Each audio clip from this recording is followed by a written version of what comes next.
morning, good afternoon, or good evening to you, you thirsty bunch of beer drinkers, whenever and wherever you're tuning in from. Well, what a few weeks it's been. Trump and tariffs, American-made booze being removed from Ontario LCBO shelves, a Liberal leadership race, an Ontario election.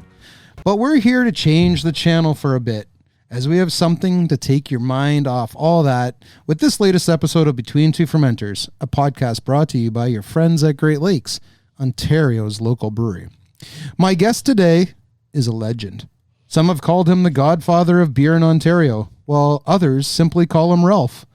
Yes, my guest today is Ralph Morana, the man behind Bar Volo, Cask Days, Birreria Volo, and so much more. Ralph means an awful lot to a lot of people. People like me, those of us who have been in the industry for so many years. It's hard to know even where to begin with a guy like this. What he's done for craft beer, not only here in Toronto, for Ontario, around Canada, and throughout North America. I sat down to write this introduction, and I'll admit, of the 27 episodes recorded to date, this was the hardest one to write. I spent the next couple of hours sitting at my desk, smiling as I relived memories of my time with Ralph, in Volo, with his sons, Tomas and Julian, over the years. My memories aren't unique.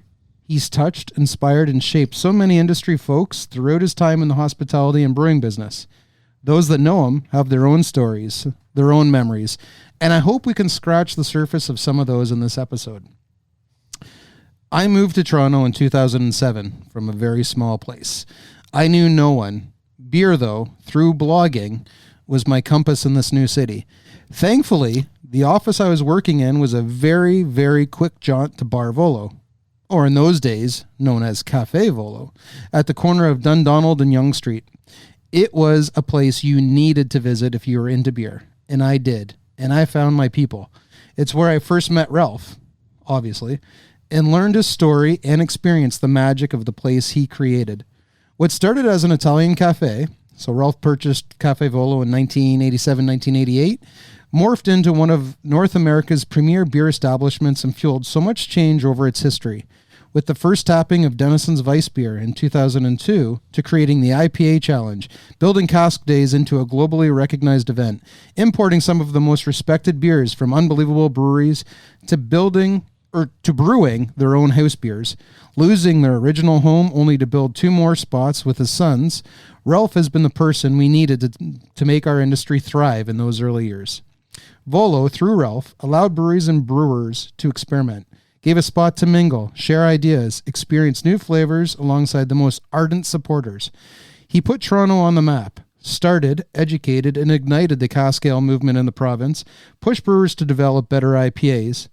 He's pushed us all to be better, to brew better, and I'm so thrilled that he's here today to share it with some of you. Ralph's story, and that of Volo's, has been told many times, but rarely by the man himself. The original Bar Volo, an institution, and the story continues to this day. There is so much to talk about, too much actually, so be forewarned that we might not get to everything in this episode. But we're going to try. Here we go. We'll be right back with Ralph Morana. Supporting local is more important than ever. Grab your morning coffee from a local cafe. Purchase fresh bread from your local bakery. Visit your neighborhood mom and pop shop or visit their online store. Secure your lunch or dinner from a bar or restaurant on your block. Local business needs your love, your support. Prop up your neighbors, man. Shop local. Your purchases, that money, it stays within your community. Now crack a beer as a reward, because you deserve it, and so do they. Supporting local never tasted so good. A kind message from your friends at Great Lakes Brewery. GLB, brewed for you, Ontario. Hello, Ralph. Welcome to Between Two Fermenters. Well, hi, Troy. Thank you so much. It's a pleasure being here, and thank you for the great introduction. No, seriously, thank you for making the time to join me here in glorious South Etobicoke. There's a beer in front of you, Okay. Monty Mild. I know you. We go back a long way. You can crack that sucker open. We go back a long, long time. I think 2007 was really when our paths first crossed. And I know you're a mild guy. You like to drink the mild. So this episode is fueled by Monty Mild. Great beer. So how was the drive from Midtown Toronto to Etobicoke today? Well, I thought it was going to take some time, and I got here in 20 minutes. So that's why I came a lot earlier. And that was great because we got a chance to have a sip in the tap room at Grey Lakes and a little tour. It's been a long time since you were at the brewery. It's been at least 2-3 years. A little change over the time. A good change though. Yeah. Lots of new tanks, lots of new toys. Looks great. Good. Looks good. Well, man, that was a tough intro to write. I mentioned that to you on the way over here. It would be great if someone wrote a book about you, the family and Volo. What do you think? You think that's something in the cards? Well, bring the right writer, and I'm all open ears. We've got to get Nick Pashley to come over and write it. I would definitely buy a book like that, though, and capturing Ontario and your history in the beer industry. How are you doing these days? Oh, really good. Yeah. I'm a grandfather. Yes, I know. I have a note in here to congratulate you. And another one to come, and one on the way. Another boy on the way. So Volo third generation might be happening. There we go. That's great news to everyone who's a fan and supporter of Volo and all that you've done over the years. So that's Julian and Thomas. Julian's got Maximus. Maximus, yes. Okay, and Thomas has one on the way. So congratulations to both of those fine young men. Did you know this, that people who used to think that I was a Morana back in the early days, they thought Julian and I were brothers? Well, you had that look. I used to go in there and everyone used to say, "Oh, are you one of the sons?" And I was like, "No, I'm just here drinking the $4 beers on Monday." Remember those nights? Yeah. $4 pints on Monday nights. You couldn't beat it. You couldn't beat that, and became a really popular night for regulars. As I said in the intro, I worked at 777 Bay Street, so it was a quick walk to get up to Volo. And every Monday, that's where I camped out after work. I would beelined it there. I hold a industry social every year around Christmas, and the first 3 were at Volo way back in the day. But I'm glad to hear you're doing great. What are you working on right now? I'm going to a lot of wine events, festivals. We're doing projects abroad called Volare, a wine series with different. We're doing collaborations with different winemakers. So that's happening, and we're expanding Birreria. Mm-hmm. Well, yeah, maybe we'll touch on the whole concept later, but no, while we're on the subject, why don't you that's the location on College, and on the way over here, you were telling me that there's some expansion going on. So, yeah, at our bottle shop's in the lobby of the Royal Theatre, and now we're moving the bottle shop next door, and the lobby is going to be a cafe with a coffee program and quick bites, and so we're doing that, and that's going to happen by March, April. And you were saying too, like, where is it in Toronto that you can buy a bottle of Cantillon and sardines and watch a show? Yes. And I said, I don't think anywhere in Canada, to be honest, but that is quite something. Now, here's what I want to do today. I want to start right at the beginning, 1987, 88. You'll correct me on my dates here, but from a landscape architect to the man who helped to build the Ontario craft beer industry, I want to cover everything in between. Those early Volo years, the switch to craft, the community, Cask Ale and Cask Days, importing, that's something you've done, IPAs, the locations. Does that sound good? We'll try to touch on all those. Yeah, we'll try to capture everything in the time we have. But So take me back, 1988. You took over an Italian restaurant on the corner of Yonge Street and Dundonald. From all accounts that I've come across over the years, it was a little sketchy, a little rowdy. Maybe some drug dealing was going on inside there. But I heard you turned it around pretty quick with no experience. How did you do that? Yeah, when I first got there, I was working at the bar, and a customer comes. He says, "I'd like to buy some marijuana. Mm-hmm. Can I still use my MasterCard?" I said, "Pardon?" I said, "That doesn't happen here." And the owner that I bought it from, stayed for a month, and he said, at nighttime, you have to stay open till 4 or 5 in the morning. I said, I'm not doing that. Yeah. I did it one night, and he told me, oh, you better watch this guy, and you better watch this guy here. And I said, I went home and told my wife, we got to do something. So I changed all the furniture. I changed the music, and all the regulars there were complaining, and I was really happy. But you took a stand, and you're like, I'm changing. I took a stand. I mean, we had so many things happened down there. We used to have all these bikers come by, and one guy was Italian cafe. Yeah. One guy was named Grunge, and he was a big guy. Yeah. And I had a customer come and he says, there's somebody in the ladies' washroom smoking up downstairs, a big man with this lady. And I thought, oh, God. I ran downstairs, opened the door, and it was Grunge. Yeah. I looked up at him. I grabbed him by his shirt, and I said, Grunge, my place, my rules, or get the hell out of here. Yeah. And he said, sorry, Ralph, I'll never do that again. And I won it over, set the tone, and they started respecting what I was doing. Well, I heard too through the aforementioned Nicholas Pashley that it was a lot of kindness that won people over too. You changed the attitude that was in there, and you were more of a family focused, or not even family focused, but more like you wanted a welcoming community attendant. Yeah, I mean, I had Thomas working there at 10 years old, Julian at the same age. They would bake espressos, cappuccinos. Yeah. But I made sure that they knew how to do it properly. And I made a big effort always, especially when the beer scene happened. I spent time with a lot of the people that came in and sat down with them and chat and maybe had a beer with them and just made everybody feel comfortable. So what beer were you having with them back then? Coors Light? Oh, no, at that time, Coors Light was gone. Yeah. I mean, I was more wine focused. But when we did get into beer, slowly we started bringing in bottles, Camerons and Upper Canada, and my wife. It was all her idea. Sorry, my partner. Yeah, and she pushed me towards the craft movement, and then one day she brought me to a festival, St. Lawrence Market. It was all craft breweries. Mm-hmm. I had no idea. At that time, I still didn't really enjoy craft beer. Well, I was going to ask you, so is that where you noticed or came in touch with Michael Hancock Dennison's? Yeah, I met Michael there, brought in his Weiss beer. There was Church Key there, John, and I brought his Holy Smoke in. There was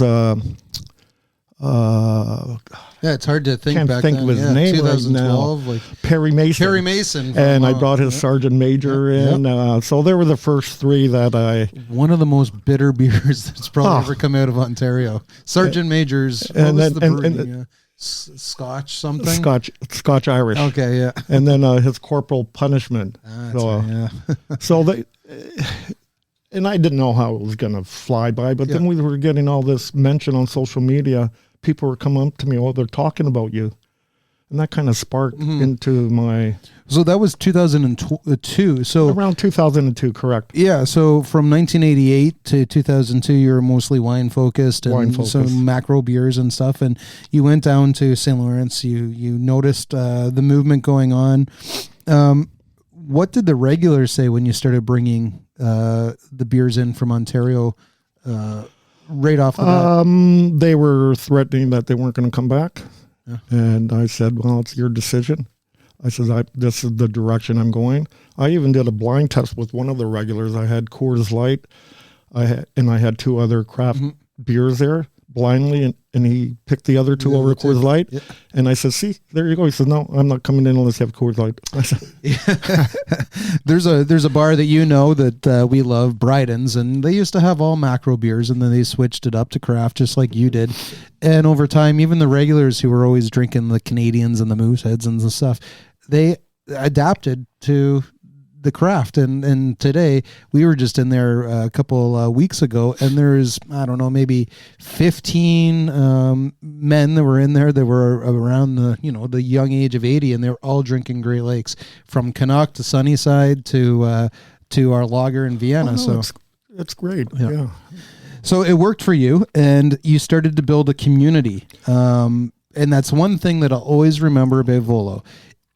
when I was going there, it was a real community. It was a real third place. It was a place where people would come in, whether they're 20 or whether they're 90, and they were coming in to experience the hospitality that you and the family offered, but also the beer. I think the beer came second for a lot of the people as they became regulars. It was more about meeting up with like-minded people. But tell me about the community aspect of the bar once the craft beer took off. Oh God, it was so long ago. It just snowballed. A lot of the brewers would show up there. Regulars were coming not once a week. They were coming there.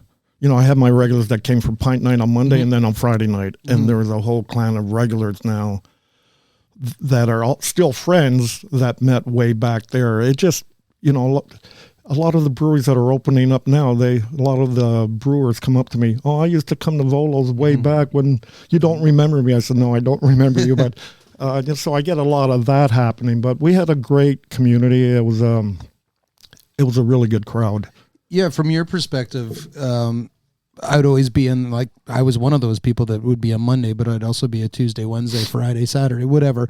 I helped pay the mortgage of whatever, me and a lot of other folks. But back then, the crowd, you would sit in the back. You would be out on the bar, or you'd be out in the crowd. As the owner, what did that make you feel like when you just looked out over that small space? What was going through your mind every time you looked out at your customers? Well, it was a great feeling. I mean, sometimes over socializing wasn't really too good, but you had to control it. And but it just brought smiles to people, and it was just a great feeling to be able to do that. Mm-hmm. And whenever somebody, I mean, I found at the time it was really important to remember people's names. Yeah. I'm terrible now, but back then I made a big effort. Because you need to let people feel welcome when they come to a place, and with a smile.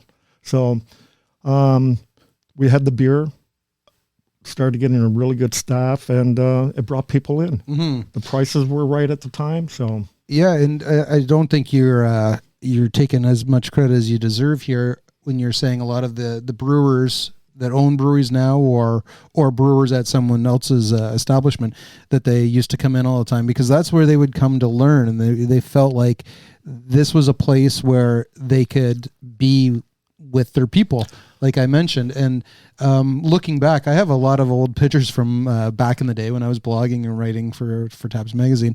And there's a young Matt Tweedy and Dana, and there's Bims of the world who are coming in from Montreal. There's the Montreal crew of Dudiciel and Hoffenstark and Charlevoix, and everyone came from all over Canada. If they were in Toronto, they would come to Volo. So when you look back and think of, and I'm going to touch on some legacy stuff at the end, but when you look back at all the people that have walked through that old location, how does that feel when you think of all the people that have been through that establishment? Makes me feel old right now. It was a long time ago, but it became, it was a hub. I mean, I didn't plan it to be like that, but it just happened there at the right time, the right attitude, the right passion. And it became like known as the beer bar in North America. Well, the beer bar in North America, but in Toronto, in Canada, is people would come to this one. So as the early adopters of that second wave, I want to go kind of back a little bit to that second wave of Ontario craft beer. So we had the 80s, the early 80s, where people were opening, and by the 90s they were shutting down. By those early 2000s, that second wave was starting to come about. So was there a struggle trying to find beer? Was there a struggle trying to convince brewers to send you beer in Toronto at the time? No. Is the question referring to once I became a beer bar? Yeah, once you became the beer bar, yeah. It was a bit difficult trying to get the Americans, but I ended up going to so many events, and they got to know my face. Yeah. And they go, oh, you again. And I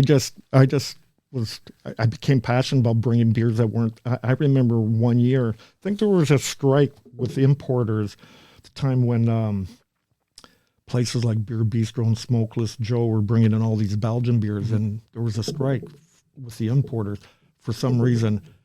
And I brought in like 40, 50 brands from the States and across Canada, and I just introduced this whole whack of American IPAs, and it just went, it just took off from there too. Everyone started to come even more to Volo to try these beers. You were the only It was all place with bottles, them. of course, at the time. And when you were doing that, so you mentioned you're going to all these festivals and stuff, and I took a course with Thomas at George Brown many moons ago with Ron Keefe. He was the instructor, the owner of the Granite, and he always used to say, "Oh, if my dad wants to do something, man, look out, it's going to happen." And so that started. Would you say it started with craft and moved into getting those big American beers? And then what was the next step? My partner said we should go to England and try cask beers. She brought me to the Granites first, and we sat on the Granites patio, and I think it was their best bitter, Dry hop, and I get a pint of it and went, Ina, I can't drink this. This is I said, this is too much for me, and I thought, nah, this is not too good. But then when afterwards I started bringing all those hoppy American beers. Double IPAs became my favorite beer, but high in alcohol. Yeah. But I traveled to events that were just double IPAs.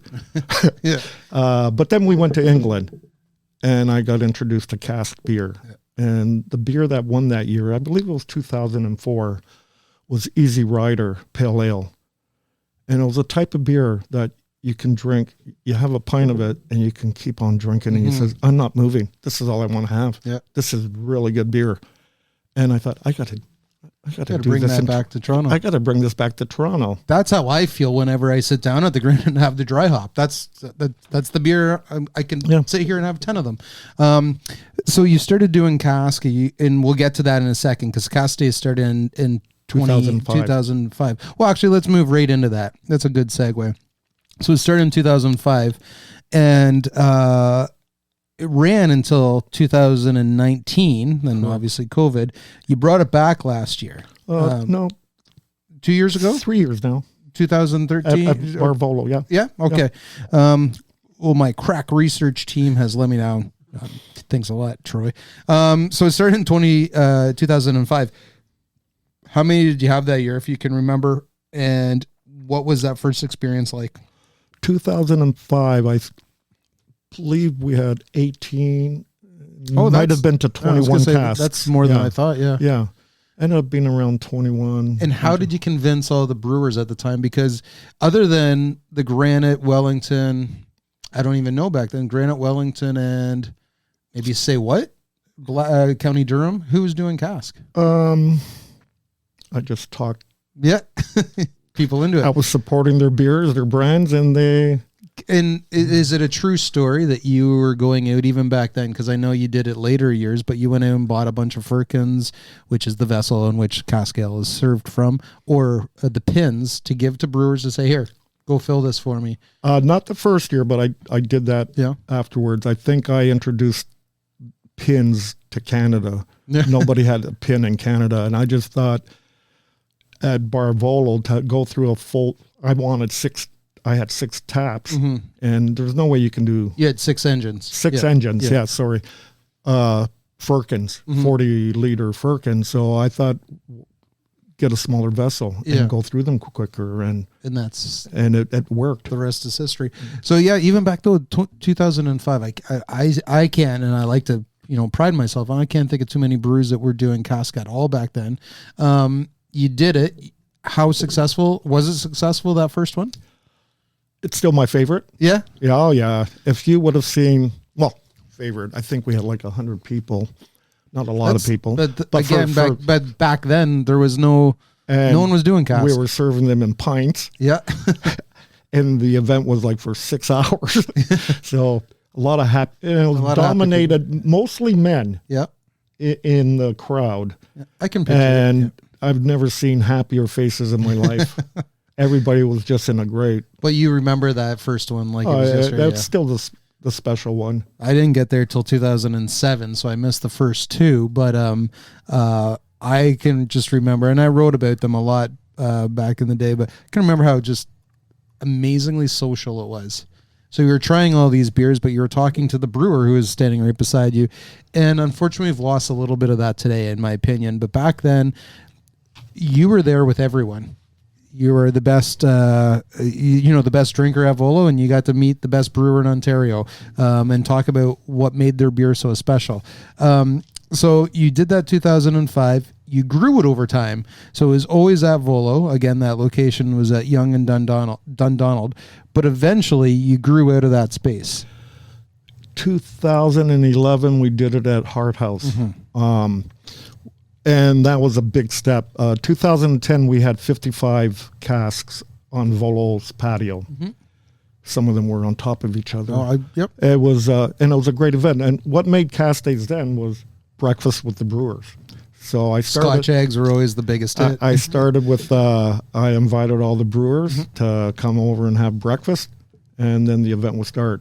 So when we went to the Hart House, I thought, how am I going to do this? So I still had breakfast with the brewers at Volo, and then everybody walked over the Hart House. And from 55, we went up to about 80, 82 casks, and then we jumped the following year to Madness. To Brickworks. And how many? I remember England and America. And right across Canada, right across. And one year I had firkins made in England and shipped them to all the brewers, so they didn't have to I didn't have to ship them back to them. So I actually bought firkins and shipped them individually to all the breweries. So that cost a lot of money. I was going to say. That cost a lot of money. But I also shipped all the empties to all the brewers across Canada and the States. So if anybody needs firkins, I have over 300 of them. Well, yeah, let's try to get it back, because really it is some of the... If it's done properly, it's some of the best beer. But there was one year at Brickworks, and I mentioned at the top, it was a globally recognized. Cask Days was a globally recognized event. I was there one year, and thankfully, every year you did it, it was like the highlight. I'm not missing it. I'm going to the breakfast.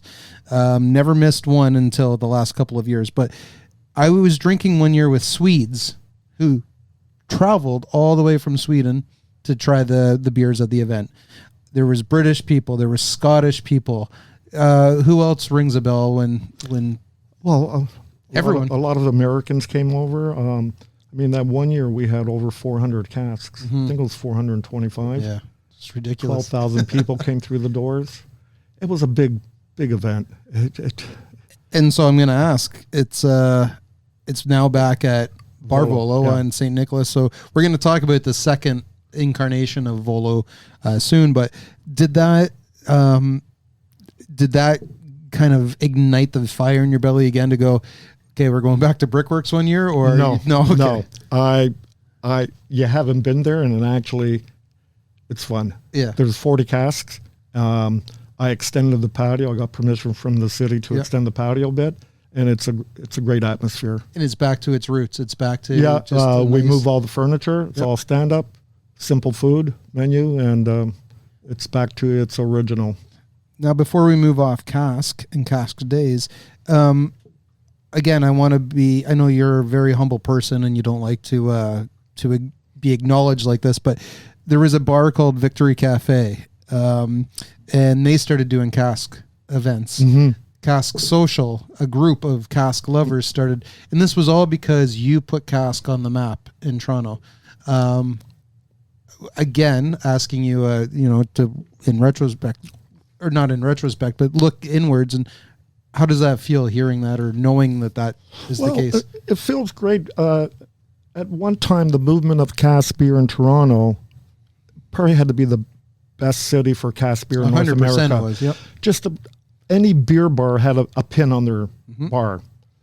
There was bars like Castro's Lounge in the beaches, Toronto beaches. Yeah. They removed draft lines and put in 4 engines because of that moment in time where it was so popular. And it's unfortunate it didn't last, because pub owners, if they didn't sell the cask, they kept it on the bar the following day in the following, pin. Yeah. And people were starting to drink some vinegar and and it's warm. And I had a thing. What worked at Bar Volo at the time was I would put a pin on. After 3 days, if I still had beer in there, it became $4 a pint. Yeah. And I had to move it. Yeah. And my staff pushed it, and we moved it. I seldomly threw any beer out. The thing was to move it, but you can't serve. But we would always taste it before we served it, even at $4. And to make the cask, well, you knew what you were doing. Last longer, you had to turn down, make the temperature a bit colder. So it wasn't ideal cask temperature, but it made the beer last that extra 2 days. Yeah. And that was the trade-off. And to me, it was a good trade-off. Are you still drinking cask to this day? The odd time. Yeah. Yeah. You guys do it at Volo. Well, we have always 6 on. Yeah. 6 on. Yeah. So if you're looking for some good cask, Volo is a great spot to do it. Say What still has a cask program. Yep. Castro's Lounge and the Beach still has a cask program. Granite, some of the best, if not the best, cask beer in the province. So check those out. Now let's move over to, and we'll only touch on this really quickly, but house ales. So that was another thing you did. Yeah. So I was there the day that it came in. I always remember that. That was around 2009. The system, a 1 hectoliter system, came in, and you put it in the kitchen. And so right next to the ovens and stuff. I was like, oh, that's a unique spot for it. But you, between the years, I think, and again, I'm going off of memory here, 2006 to 2009, so over a period of like 4 years, you took some brewing courses in Chicago, California, and the UK. Correct. In order to become a nano brewery. Just to learn. Just to learn the process. So why you already established yourself as this amazing beer bar with a cask program, focusing on some import beers, not focusing on, but bringing in some import beers from America, the big IPAs. We're going to talk about the IPA challenge in a second, which kicked off the whole IPA movement in Ontario. So why did you want to get into brewing?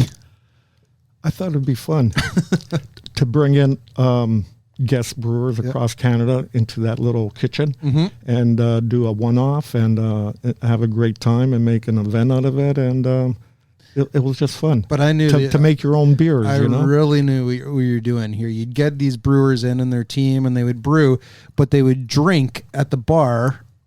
And you'd make money off the. No, I'm just joking, because it was so hot in the kitchen while you were brewing. But so house ales has morphed into what it is today, which is just Volo brands. And you're brewing your own house brands. Correct. Upstairs at Volo on a mezzanine. Yeah. Chris Evans is our brewer, and you're primarily focused on ales. You do a lager now. We're doing a lot of lagers. Yeah. We have our main beer is called Spuma. It's a Pilsner. It's more like slightly hoppy Pilsner, but we have a dark lager on. We do alt beers. We do. And you're classified as a brew pub or a type, like do you sell? I'm not sure what I'm classified. But you sell your beer only on site, or do you get it out? To we get it out to some places that really want it. Yeah. I don't look. We're not big enough to do that. I can't even. I'm supplying both locations. Yeah. And then the odd place, but we always have around 4 to 5 of our casks on, and then always a guest. And we usually have around 10 to 12 of our own beers on tap out of the 26 lines. And that's at both locations or just the one location? At second location on Birreria doesn't have as many of our beers on tap, but they still do. They still do, yeah. And on pint night, only our beers are on 650? 650, yeah. 650. So where can you beat that, Toronto? 650 pints on Tuesday nights at Bar Volo. Okay, that was house sales. Because around the same time, you started the IPA challenge. So the 2009, 2010, even maybe it was 2008, maybe, correct me. It was around that time. I judged them. I think it was 2008. It could have been 8 or 7 maybe. 7 or 8, I can't remember. There were so many things you were doing at that time, but you started an IPA challenge. So 2 questions. What was the impetus for doing it, and what was it? I liked IPAs. Yeah. And in my travels, especially to the States, the IPAs were phenomenal, and I just couldn't understand why we couldn't do it here. We were doing like that Ontario muddled IPA. It was more like an Ontario English type of... They might have used English. It was more like an amber ale. Yeah, with more aggressive, very bitter English hops, but they might have maltier, and crystal and caramel malt. I just thought it was time. Didn't know that it would take off, but I just thought it'd be a great idea to get brewers on board. Not every brewery could have done it because you needed a pilot system.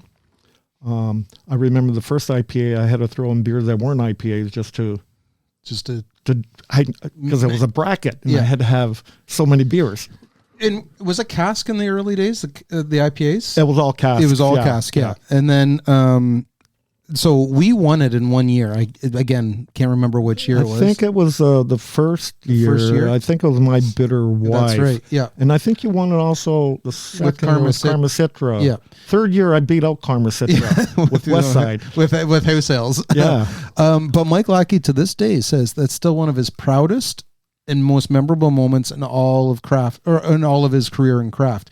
And we've won Canadian Brewery of the Year. We've won countless Ontario Brewery of the Year, best breweries and stuff. And he looks back when you say, what was one thing that really helped define you as a brewer and the brewery moving forward? And he always references the IPA challenge because it was where the light bulb went off and said, I'm already doing these things, but now it's getting recognition. So from there, again, put your humble hat on. You sparked the new wave of Ontario IPAs, but not Ontario IPAs. American style, West Coast IPAs from Ontario breweries. Looking back, when you try an IPA from one of the breweries that participated way back then, what does that make you feel? Feels great. I mean, I was talking to Ian last week, and he said... Ian McCuster from Amsterdam. From Amsterdam, sorry. And he said, Ralph, our Bone Shaker is our best-selling beer right now, thanks to the IPA challenge. There you go. And Mad Tom from... Muskoka, Karma Citra, for Great Lakes, and all the other IPAs. Lake Effect was in there. Lake Effect was a great... Yeah. They all came through that. I just think it was... I'll tell you a quick story. My last trip to California, I was in San Francisco, and I was there with the boys, and I was looking for a really good IPA. And every place I tried, I'm going, I'm not liking this. Yeah. I can't wait until I get back to Toronto. And I really believe that our IPAs were better. I'm with you 100%. I only found one good IPA when I was in California that I liked. That my style. Your style. Yeah. There was years ago that on social, when a lot of American IPAs were coming to in Stone in particular, I'm thinking of, we were coming to the LCBO, and people were saying, this Stone's got to be 6-7 months old. I'm paying more for it when I can go and grab a Great Lakes IPA that was 2 days old and half the price. And I wholeheartely agree with you that, but again, you started this wave. Brewers answered the call. They rang the bell, and we have a very healthy and strong and vibrant IPA culture. And Great Lakes was essentially built on IPAs. IPAs, yeah. Yeah. Okay, now we got that out of the way. Importing. Let's move over to importing. Because we still haven't got to the 2010s yet. So we'll go quickly on this one. But in 2008, you and the boys started not Keep Six. It was called HMH Negotiants, right? Yes. Negotiants, which later became Keep Six. You represented a lot of world-class breweries, De Ciel, Hoffenstark, and Macrobrasserie Charlevoix out of Quebec, Cantillon, Jester King. I'm missing a ton of them. So we'll go with those. Why did you get into importing beers? These weren't just, you weren't just importing these for the bar. You were importing these so customers could buy cases. Yes. Just to keep on bringing good beer to Ontario. And it wasn't like we were going to do lambics in Ontario. There were certain styles that we could not do in Ontario. And then there were styles that, like the IPAs, it was great for the brewers in Ontario to compare. Mm-hmm.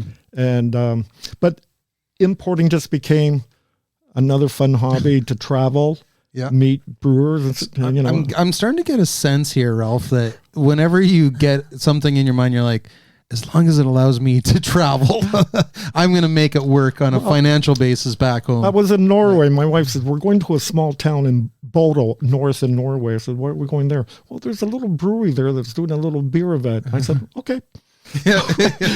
We flew there, and it was, 2 years ago? And it didn't get dark. I was there, and I was like, I says, doesn't it get dark here? Now, before we move on to some more serious questions, though, I got to ask, because there was one time that you were like, okay, I'm done with pints. I'm just drinking half pints.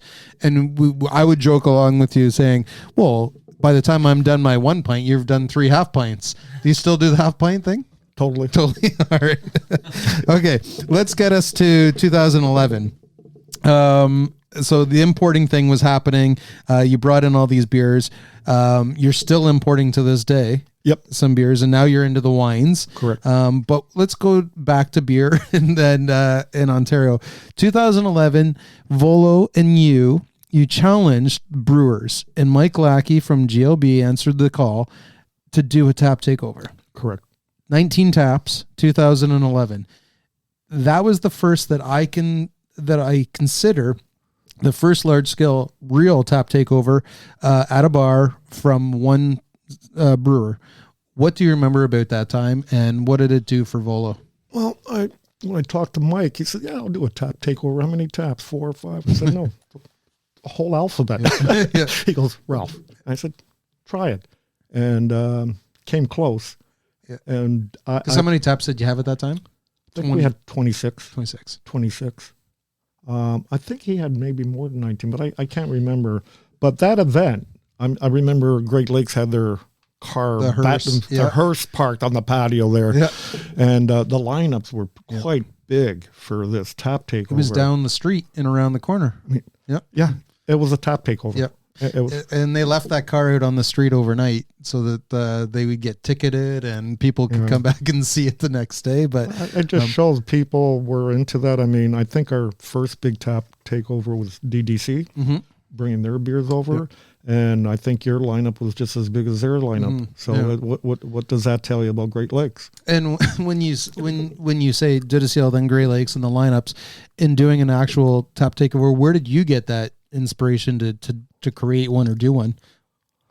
I'm always thinking of ideas, or sometimes these ideas come through your travels. And I, like Thomas told you at that course, I go to the extreme sometimes. Yeah.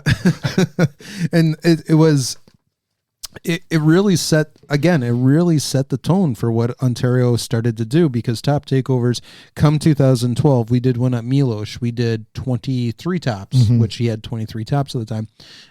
And we started doing, we could do one of these a year, and we started doing them. And then we saw the proliferation of tap takeovers, and it really became a thing from 2011 to 2016. There was tap takeovers happening, it seemed, all the time, and there was lineups all the time.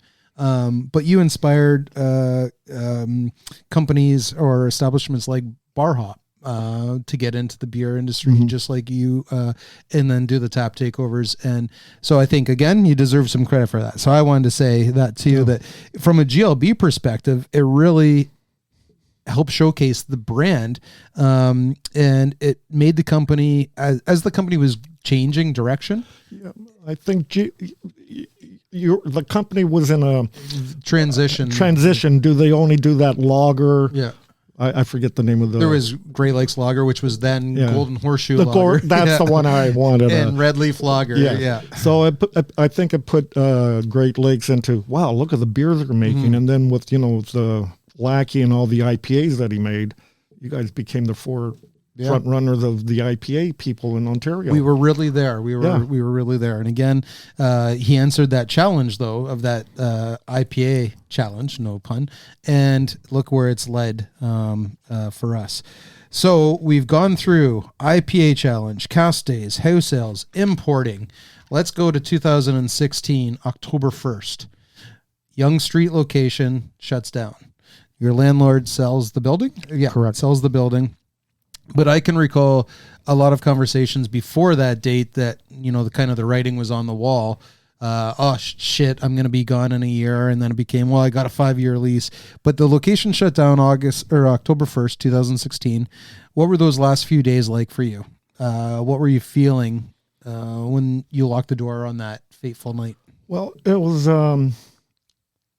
you don't know until that day happens. You got to think at that time I was turning, 60? So half of my life was 29 years at that location. There. I mean, we ended with a bang. It was Swansea Day. Mm-hmm. We had a lot of brewers that showed up from everywhere. Party went on all night long. Yep. I remember Bim walking me up Yonge Street. At one point, I was grabbing bottles from the basement. Just bringing everything and up. Whoever had an empty glass, I filled it. Yeah. It was a good party. But it was a sad... The next day was, I can see a little tear in the eye right now thinking of it. No, I didn't get there for the last night, but I was there the night before. And it was like a death in the Ontario craft beer industry. And I recall you guys saying at one point, it was like losing a family member. It was, the kids were raised there. Yeah. You were a young man when you took it over, and then to lock the door on that last night, just what was it like the next morning? It was tough. Yeah. Didn't feel good, but it was tough getting, we had to take everything out. Yeah. The landlord had extended us a week so I could do Swansea Day. Mm-hmm. But it was, yeah. And how'd you get that 1 hectoliter system out of the kitchen? That was easy. I'm just joking. I actually just sold it recently for like a few $100s, not much. Somebody bought it. There you go. Hopefully they move it into the garage, not the kitchen. Yeah. So 2016, this fateful night happens. It's again a death blow to the Ontario industry, but again, the Moranas don't rest. No. You don't stop. Birreria Volo opens on College Street the same year. So you guys knew the time was coming. The boys set out to figure out what's the next step. Why'd you choose college, and what's the biggest difference between the old Volo and the new Birreria Volo? College Street, well, that space came up. It was narrow. I kind of liked narrow bars. I saw a few in when I was in New York, a few other places, and I just thought, oh, what a great little... Mm-hmm. I'd like people to be tight. Yep. The only cafes. I don't have comfortable places. All my places got a stand. You're the new Bar Volo is beautiful. It's nice. It's got some room, but I just thought I had a good vibe. I liked the back patio. Mm-hmm. The rent was right. It was close by. And then from now you've kind of just expanded, and like you said at the top, you just keep going with that. Right. So it's doing well. It's doing well. Yep. We basically run the concession stand for all the shows there. We have a big retail shop there, does phenomenal, and now we're moving next door, so to give us more space. And now we're going to get into the coffee program, Café Volo. Which, if I know you guys, you're going to do it extremely well, and it's going to be damn good. So you took the time to open up the St. Nicholas location. And for those out there who haven't been, that's Bar Volo. I don't want to say 2.0, but it is. And with Birreria open, you took your time to open that location. Why did you decide once Birreria Volo was open to open Bar Volo 2.0? I was looking for a location. At one point, I had found one at Dundonald and Church. That mansion, right? The mansion. Yeah. And after I signed the lease, I had all my contractors. I phoned the city inspector to come over, the health inspector, and I was advised, don't do it. Don't. You're going to have to spend a lot of money there to... What was it called? The Beehive at one point? I don't know. There's something like that, yeah. So many names there, yeah. I'm not sure. Massive. I was only going to take half of it, though. Okay. Yeah, not the whole space. That fell through, and then I was in limbo. I had initially talked to the people in St. Nicholas, and I told them that I needed 3 spaces, so they put openings in, and then I backed out of it when I still had Bar Volo. Mm-hmm. So one day I was just walking down the laneway, and I saw, they rented the middle space, and the other 2 are still empty. So I phoned the realtor, and I said, hey, what's going on there? They said, oh, you want those 2 spaces? I said, no, I want it all. Yeah. She said, let me talk to the landlord. Maybe we can buy out the guy a taco place was going in there, or a burrito place. Yep. that signed the lease. And she called me back. They said the landlord's willing to give you all 3 spaces, and he's buying out the guy before he moves in. So there you go.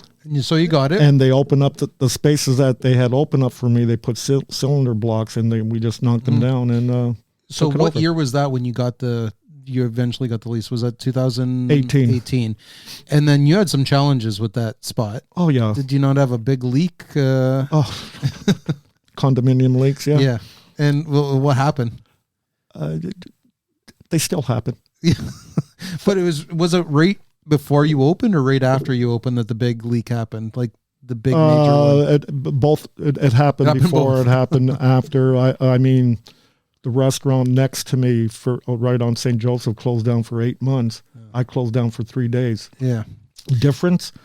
I had no drop ceilings. Oh, that's and it. I just had water that fell right onto the concrete. Yeah. So you opened it in 2019. So you got it in 2018. It's a beautiful, beautiful spot. You've done such an extremely great job on that place. Did you and the boys, or was it you? How did you come up with that look? Like, is that something? So you had Volo in 1988, and it was kind of there. You changed the furniture around, but was this your way of saying, this is now my place, I'm going to put my everything into this? Being from a design background, I always wanted to start a place from scratch. Yeah. Birreria, we basically did it too. We gutted it out and started, but I was limited there. Mm-hmm. But this was me and the boys, both boys. More so Thomas came out with me. One of the rooms just became a room full of collected antiques. Mm-hmm. And then we started putting the puzzle together.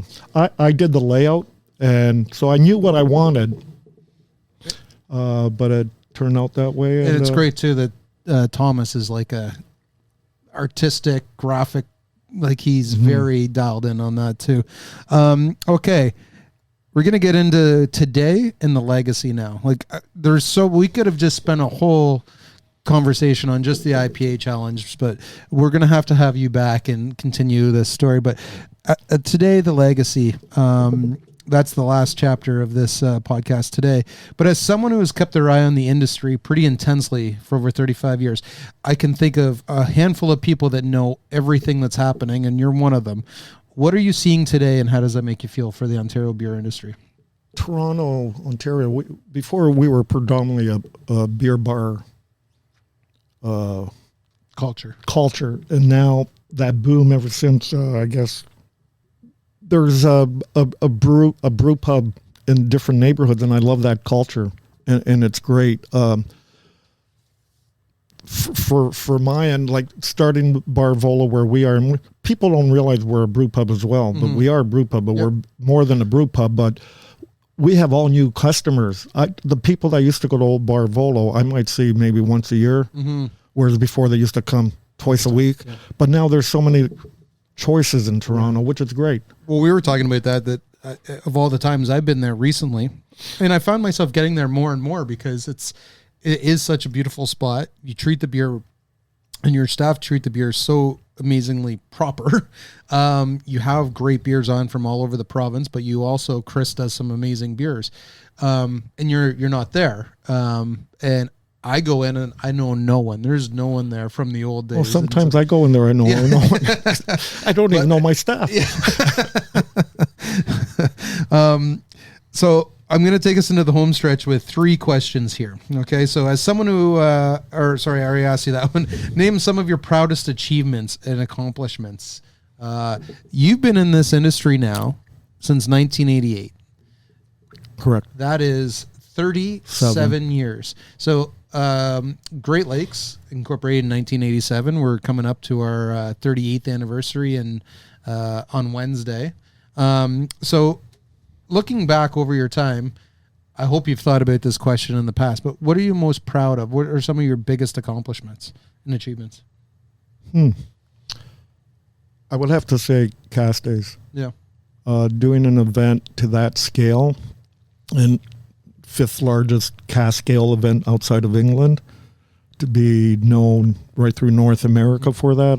Globally. I'm going to say globally. Yeah. It was, and to pull it off. Mm-hmm. I mean, we had our hiccups, but I still think it was a great event. I I think every year you just built on it. You learn from your.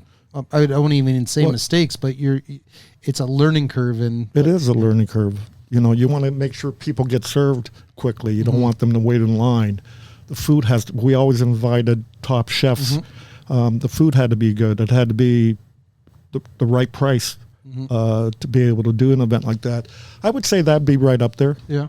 Now, you've worked with hundreds of brewers and brewery personnel over the years. I know we've talked a little bit about you, but I imagine you have in your pockets, you have some amazing stories to tell.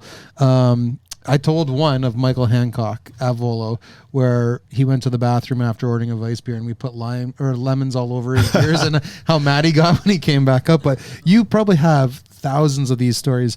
What are some of your most memorable moments of your history in beer? Okay, there was one. It was in Montreal at Dudiciel. I was meeting Lackey, Ian, Erica, Thomas, Bim, and Stefan at Dudiciel. I, for some reason, was the earliest one there. And I phoned Bim. I said, where is everybody? Those other guys, Lackey and them, they're going to be here any minute. He says, well, just bring them down to the tank and serve them Peche Motel. I said, can I do that? He goes, yeah. So they all came in, and I brought them downstairs with pint glasses without anybody there, and we're pouring around to the tank, Peche Mortel. Anyway, we were going to a Hop and Stark anniversary party outside of Montreal, and with all these guys, and Stefan shows up, and he says, I rented a limo. This big limo comes in with a disco ball. A disco ball. We're all in there drinking Peche Mortel, driving to Hop and Stark. It's a dangerous combination. It was a very dangerous combination, and but it was a good memory. Well, that's a great story. Well, look at the characters that were in the car. So we'll get you back for another episode of just Ralph stories, because I think. I think a book could be written about you and everything you've done, but also the stories that you've been part of. I always fondly remember the story of you and I in Van Cleek Hill for one of the Beau's Oktoberfest, and we were at a bar and we were drinking Bud Light out of the aluminum bottles, and we're like, this is the guy who espouses best beer, and he's drinking Bud Light. So, but no, we'll get you back on to talk about that. So, when talking about legacy or thinking about legacy, what do you think it'll be? What do you think? Yeah, your legacy. What do you think? I haven't. Yes, come on. I mean, the passion. Number one. I was fortunate to be at the right time, at the right place, and having the right passion to do what I did. You don't think hard work played into that? It was hard work. It was challenging. The LCBO was challenging to do what I wanted to do, especially for Cask Days, but they allowed me to do it. I think they were experimenting with me. I feel that I pushed, just like we were talking earlier, what you guys did during the COVID to get bars to sell alcohol to go. I think we changed a lot of boundaries with the LCBO with my challenging them on a regular basis. Cask Days. You and Thomas have been very vocal over the years, which has been great for anything policy related. But maybe I'll answer a little bit for you too, because it's probably hard to think about yourself in that respect. But importing, house sales, so doing a brew pub, the IPA challenge, the Cask Days, creating Canada's most recognized beer bar. Those are all things that I think introducing different things to new brewers and having those brewers grow up and start their own. I think you've introduced a lot of Ontario people to better beer, and you've made brewers better brewers. And so that's what I think your legacy will be is, so we'll just leave it at that. Now, the last question before we take a pause and get into the rapid fire questions. You told me this when we met at the brewery, and you said it at the start of the show, and you have that little twinkle in your eye when you talk about it. But how proud does it make you as a father and now as a grandfather and a second grandson to come, that your sons, Thomas and Julian, are both carrying on the family business. Great time. Yeah. Good time to be. I never thought being a grandfather would bring so much joy. Yeah. Yeah. Okay. And now, but they're running the business too, and they're being very big. You got to remember, Thomas and Julian are pretty creative. What Julian does, my brothers, you mean? Yeah. Totally different. Yeah, your brothers. Totally different from Thomas is creative in the yard and the organizing. Julian is the hustler, getting the new. He's the cutthroat. He's a cutthroat. He's got the ideas with the food. He has the ideas. He's doing now the running around to get the wines, the winemakers. He's doing these collabs, internationally, Volade wines, where we're doing a collab with winemakers in Europe. So there's a. How proud are you of that? Oh, great. I mean, to be able to work with you. I mean, it's not always good. I've heard some of these. Yeah. I've been there. But I'm fortunate. Yeah. Who can say that, I see my sons just about every second day. Yeah. And we're building. You're the closest close can be, too. Yeah. And, we're running 3-4 businesses. It's great. And now it's up to them to expand. I'm still in the background now. Yeah. I'm enjoying my trips. Yeah. So you're the consultant. Yes. with the checkbook too. Okay, we're gonna go to a quick ad, and we're gonna come back with some rapid fire questions to round out this episode. Hang tight. Okay. Here we go. When you hear the music, go for it. Will do. The GLB Brew Pub. 20 taps of the finest craft beer. Amazing food like burgers, pizza, Taco Tuesday. And check the retail store for amazing GLB beer, merch, and accessories. Open 11 to 11 at 11 Lower Jarvis Street, right near Sugar Beach. We know where you're going tonight. The GLB Brew Pub. A great place to see, the best place to be. Nailed it. All right, we're back with Ralph Morana from Bar Volo. Rapid fire questions. You ready? Sure. What beer have you been enjoying recently other than Great Lakes or Volo? Tough one.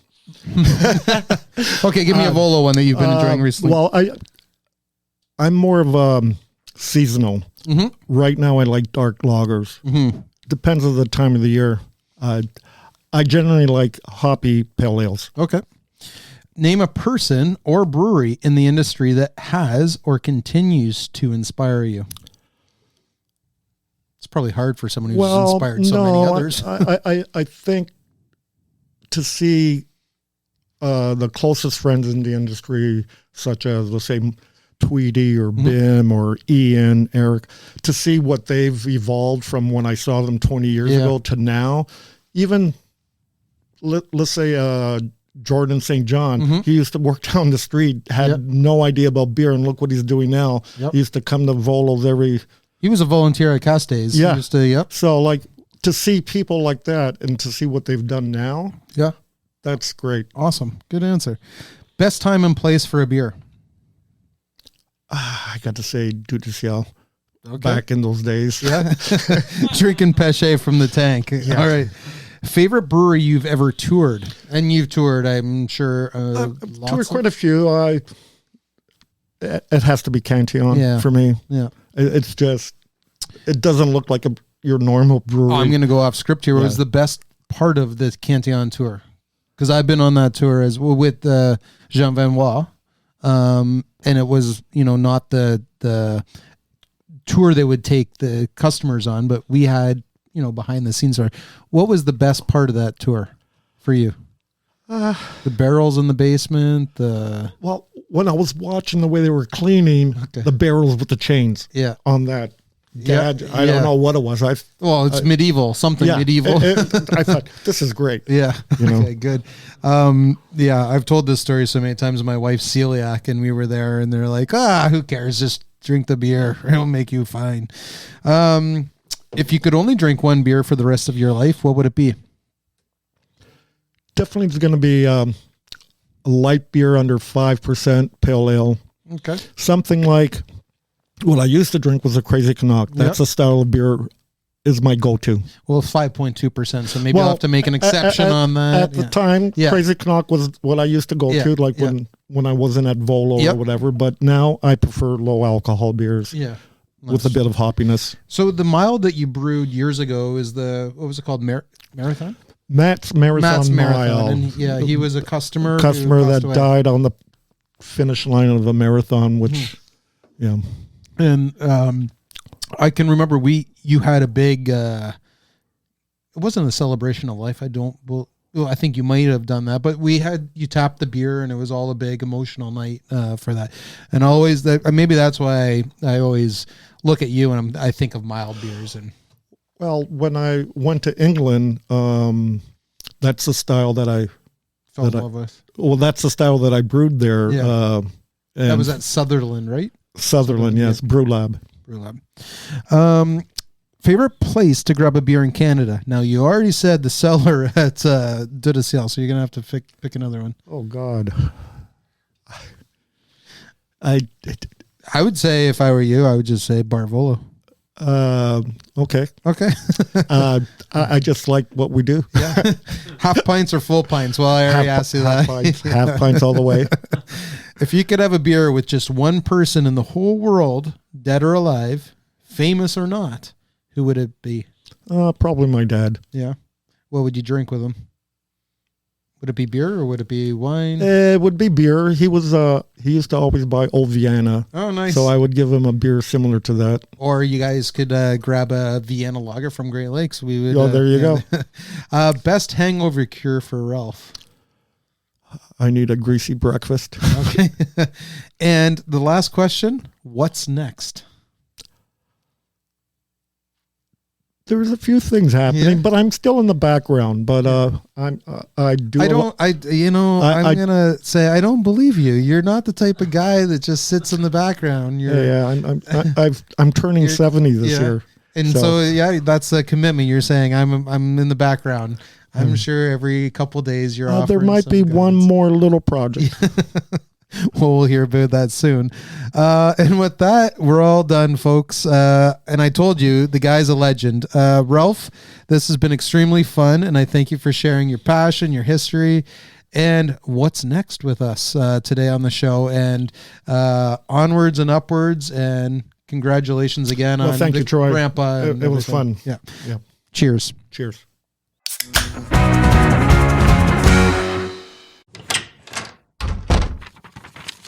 There appears to be only one line on this sheet. $50 for a case of Great Lakes Premium Lager. That's it? That's the ad? Okay. Cases of Great Lakes Premium Lager are only $50 every day of the year.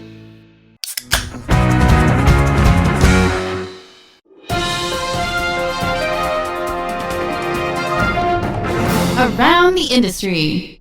February 12th, our 38th anniversary, otherwise known as GLB Day. We have brought back a long-lost label for our Great Lakes Lager to commemorate the occasion. So grab your case before it hits the archives once again, and remember to drink it ice cold. Okay, we've already mentioned tariffs, and we're waiting to see what comes our way. From cans to hops, malt, yeast, equipment, things will start shaking out, and we'll get a better idea of where we are. That said, Premier Ford has mandated the LCBO to remove American booze from their shelves. In a message that the LCBO sent out to suppliers on February 3rd, it reads, as part of Ontario's response strategy to recently imposed U.S. tariffs on Canadian goods, the government of Ontario has directed LCBO to implement restrictions on all U.S. beverage alcohol sales and related imports to Ontario effective Tuesday, February 4th at 12:01 a.m. So what does this mean? The LCBO is in the process of removing U.S. products from our systems and LCBO shelves. Although you can no longer place new orders, you may sell through your existing inventory until depleted. LCBO has also been asked to cancel existing orders where able. Please be advised that recent orders of U.S. products may not be fulfilled or canceled. So the main message in this is what I have to read from the Great Lakes Instagram, LinkedIn, Facebook, et cetera, et cetera. And I want to leave you with this message. Drink beer from here. In turbulent and against cloudy economic times, we step up. Our team, our partners, our industry. We work together, look after each other, and push forward together. Think about every pint or can of beer you enjoy, how it supports countless hands from start to finish, from farmers growing grain and hops, to yeast labs, to brewers making the good stuff, lab techs, mechanics, and packaging crews. Then sales teams, delivery drivers, bar staff, equipment manufacturers, admin and office personnel, store clerks, glassware producers, people at Bar Volo, and so many more. Ensure that you get the perfect beer wherever you reach for it. When you purchase local beer, that's a beer made right here in Ontario, visit a local establishment like Bar Volo, or purchase from your local store, you're supporting real people in your community. And this applies to more than beer. It's about everything we all consume. More money stays in your backyard, strengthening the economy. Local businesses sponsor youth sports and community events. And we also create safe and welcoming community hubs in our tap rooms, brew pubs, and bars. And we give back to those making positive change in our neighborhoods. We craft product with passion, and we take great pride in our ability to create world-class offerings. And that's why supporting local never tasted so good. 90% of Ontarians have a brick-and-mortar craft brewery in their community. More than 5 million people visit Ontario craft breweries annually. 31,000 Ontarians live in a household supported by our industry. And Ontario craft brewers generate a total of $685 million in GDP annually.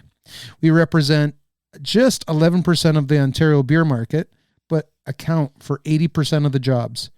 By buying local products, supporting local businesses, showcasing and promoting local brands, we'll win together. And as we like to say at Great Lakes, we are brewed for you, Ontario.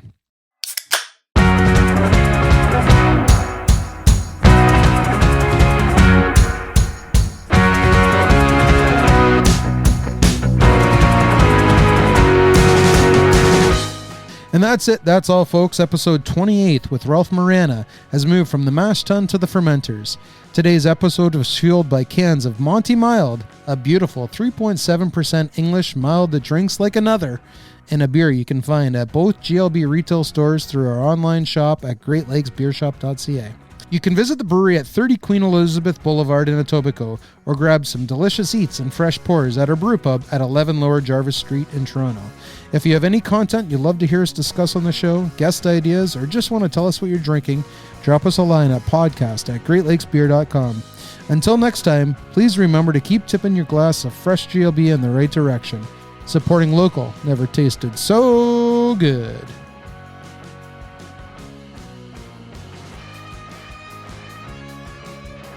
To learn more about what's happening at Great Lakes Brewery, visit greatlakesbeer.com and subscribe to our weekly newsletter or follow Great Lakes Beer on your favorite social media platforms.